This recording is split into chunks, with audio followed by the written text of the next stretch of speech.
All right, the final area with square roots that we're going to cover this week is called rationalizing the denominator. So basically what this means is some math teachers really don't like you to have square roots in the denominator of your fraction. So the way we're going to get rid of them is if I look at this fraction and I don't want this square root of 11, I'm going to actually multiply it by itself. And if you do it to the bottom, you also have to do it to the top. So I'm multiplying the denominator and the numerator by square root of 11. So on the top, 6 times 11 is 66. And in the denominator, I've got 11 times 11, which is square root of 121. And hopefully you know square root of 121 is 11.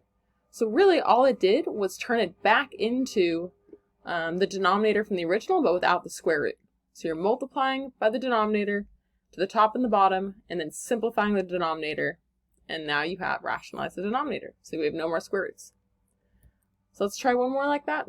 So here I don't want a square root of 3, so I'm going to multiply square root of 3, multiply square root of 3, so doing it at the top and the bottom. And I did that because the 3 is on the bottom.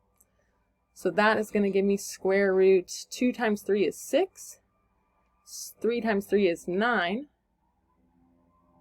and I'm left with square root of 6, and then square root of 9 is 3.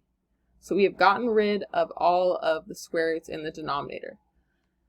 Sometimes you will then need to simplify the numerator, but for our lesson, we're just focusing on getting rid of the square root in the denominator. So that's as far as I want you guys to take it, so why don't you guys go and try it out.